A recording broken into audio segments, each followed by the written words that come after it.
شاه حسین مرتضوي وایي د غني د 5 ولایتونو رایې د عبدالله تر 20 ولایتونو زیاتې دي. ګرانو کتونکو السلام علیکم.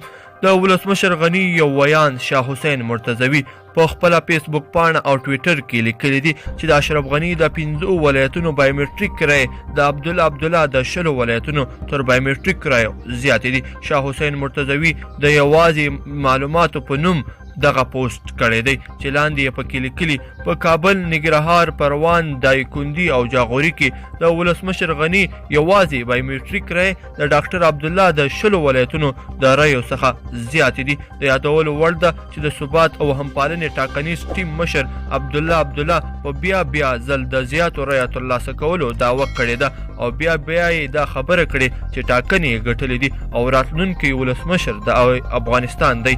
همداراز د ثبات او همپالنې ټاکنیز ټیم نورو غړو هم په رسنیو او ټولنیزو رسنیو کې دا خبره راپورته کړې ده.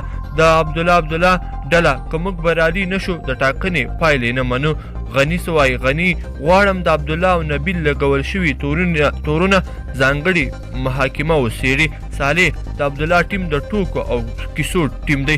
بل لوري ته د عبدالله ټیم وایي چې له بایومټریک پرته اچول شوې رایې دې نه شمارل کیږي او دا خبره د ټاکنو خپلواک کمیسیون مشرې هوا عالم نورستانۍ هم کړې ده چې دوی هغه رایې نه شمېري چې بایومټریک شوي نه دي. همداراز له تېرو ورځو راهیسې په ټولنیزو رسنیو کې دا اوازه هم خپروه چې د ټاکنو خپلواک کمیسیون 500,000 رایې باطلې کړې دي، خو وروسته دغه اوازې بې اساسه وګڼل شوې او د ټاکنو خپلواک کمیسیون رئیس وویل چې دغه اوازې له جعلي فیسبوک پاڼو خپرې شوې دي. همداراز ولسمشر غني هم له یوې بهرنۍ مرکې سره په خپلو خبرو کې یادونه کړې وه چې له لومړنیو معلوماتو داسې ښکاري چې ولس یو ځل بیا ولسمشر انتخاب کړی دی او د راتلونکو 5 کلونو لپاره به هم د افغانستان ولسمشر وي. هغه همداراز دا هم ویلي وو که په ټاکنو کې بریالی نشو نو بیرته به خپلې استادۍ ته ورګرځي. ګرانو کتونکو دغه وه زموږ نننۍ ویډیو.